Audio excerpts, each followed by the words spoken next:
से अपने कदम जमा लिए हैं कि किसी भी वक्त दुश्मन अनासर से मिलकर वो पाकिस्तान का तख्ता पलट सकते हैं। इसलिए हमें मोहतात होना चाहिए।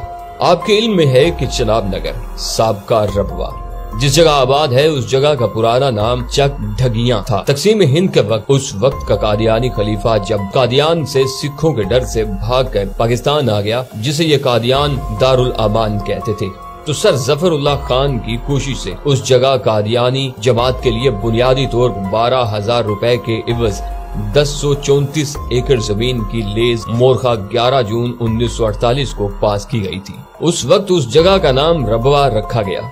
यहाँ बाकायदा कादियानी आबादकारी का इफ्तिताह मोरखा 20 सितंबर 1948 को हुआ। उस मौका पर 5 बकरे भी ज़बह किए गए और फिर हर कोने खुदरे से कादियानियों को लाकर यहाँ आबाद किया गया और किसी भी मुसलमान के लिए यहाँ जमीन हासिल करके घर बनाना ममनू करार दे दिया गया।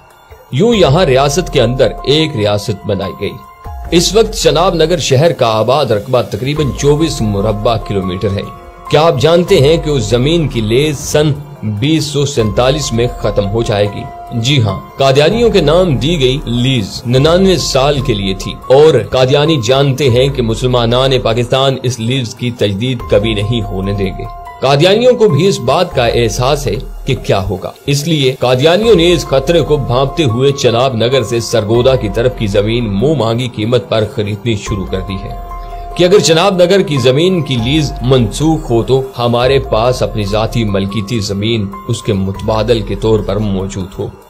इस मकसद के लिए सबसे पहले चनाब नगर के साथ अहमद नगर नाम की एक बस्ती भी पहले ही बसाई जा चुकी है, जहां मिर्जा मसरूर का फार्म हाउस भी है और इतलात के मुताबिक वहां से आगे भी 4-5 गुना ज्यादा कीमत पर धड़ाधड़ जमीनें खरीदी जा रही हैं और हमारे नाम के मुसलमान पैसों के लालच में कादियानियों को अपनी जमीनें फरोख्त कर रहे हैं, बिल्कुल ऐसे जैसे फलस्तीन में यहूदियों ने मुंह मांगे दाम देकर मकामी मुसलमानों से जमीनें खरीदी और अब वहां इसराइल कायम है। नाज़रीन मोहतरम, इतलात के मुताबिक कादियानी सरगोदा की हदूद तक पहुंच चुके हैं। मेरे ख्याल में कादियानियों ने अपने नए शहर का नाम अहमद नगर रखने का सोचा हुआ है, इसलिए ये बस्ती सबसे पहले कायम की गई है। हमें ममलिकत खुदादाद पाकिस्तान में एक और इसराइल बनने से रोकना होगा। उसके लिए लोगों को बताना होगा कि थोड़े से दुनियावी फायदे के लिए अपनी आखिरत को बर्बाद न करें, अपनी जमीनें इन्हें न बेचें। इसराइल की मिसाल आपके सामने है कि छोटा सा हजम रखने वाला मुल्क कितना ताकतवर हो चुका है। यहूदी फलस्तीन के छोटे से रकबे पर कदम जमाने के बाद आज फलस्तीन के बड़े हिस्से पर काबिज हो चुके हैं और जब चाहते हैं वहां के बकिया मुसलमानों को बमबारी से मार रहे हैं।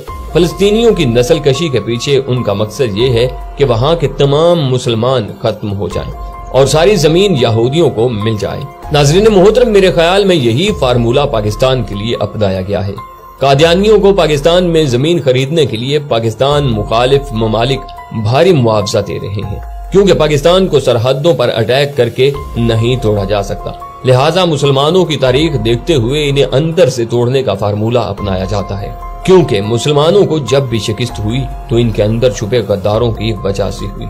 मैंने कभी भी पहले आपसे अपनी किसी वीडियो में रिक्वेस्ट नहीं की कि वीडियो को शेयर करें, लेकिन आज इस वीडियो के लिए मैं आपसे रिक्वेस्ट करूंगा कि इसे इतना शेयर करें कि हमारे आला हुक्मरानों तक पहुंच जाए, ताकि वो लोग ये फैसला कर सकें कि हमारे पाकिस्तान को हमारे अंदर से खतरा मौजूद है।